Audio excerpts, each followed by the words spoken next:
harka fuune jirtu warri bahrii YouTube jalatti argamtan ammas warri Facebook bahrii Oroolii jalatti argamtan nagaa keessanii anis fayyaadha. Adda barumsa bareedan qabadha isiniif dhufe namoonni tokko na gaafatanii jirtu jechaadha. Maqaa Facebook keenya akkamitti jijjiiranna ka jedhu isa waliin ilaalla jechuudha har'a.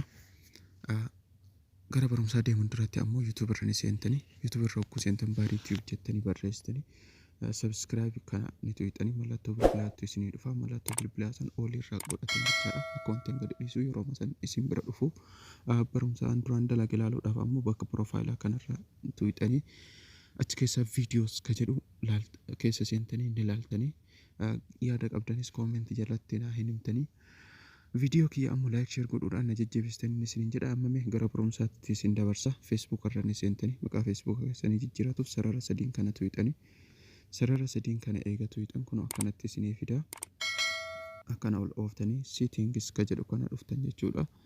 Settings irra eegatu hidhanii kaatanii kun gubbamarra jechuudha personal information bakka jedhu kanarra gattu hidhanii achi boodas kun name ka jedhu kana ni argitanii name ka gubbaa kana name kanarra gadi hidhanii achi booda kun haala kanaan isinii fida maqaa isin irraa qabdan jechaadha. Kun last name first name fi last name jedhee isinii fida. Amma gubbaa kanarratti ammoo mee arabiin jira dura haa jijjiiru Hamza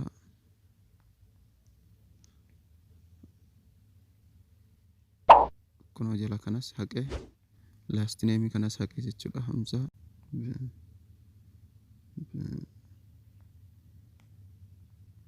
Saleh kun haala kanaan jijjiireetiin jira. Amma go ka jedhu kana kun go ka jedhu kun bakka kana ni argitanii review change isa kana gattu hidhanii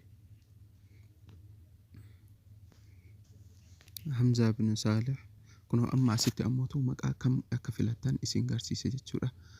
Bin Saleh Hamza jedhee asitti ammoo Hamza bin Saleh jedhee gama gubbaatitti kanarratti raayitii gootan jechuudha. Keessa ka isinitti toletti as biratti ammootu paaswordii keessanitti guutanii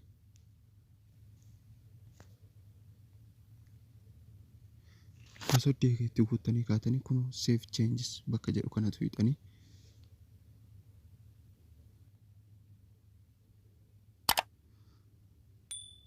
kun amma maqaan jijjiiramee jira jechuudha. Amma isinii geeddaramee jira jechuudha. Eegas ammoo of duubanii deebitan jechaadha. Facebook keessan keessa inni baatan kun maqaan asitti kunoonni argitanii full name jedhee asitti seenee jira jechuudha. Kunoo haala kanaan isinii jijjiiramee jira jechuudha. Maqaan amma bifa kanaan inni jijjiiratu amma of duuba deebi'een isin garsiisa. Kunoo maqaan kanaan jira jechuudha dura amma profaayilaa kee jala seene kunoo Hamza bin Saleh jedhee barraa'ee jira jechuudha. Kunoo dura arabiin barraa'ee jira bifa kanaan geeddaratu jechaadha. Isinis viidiyoo kana like share godhuun dalatina barumsa biraa akka isinii dalaguuf comment jalatti naa laadhaa.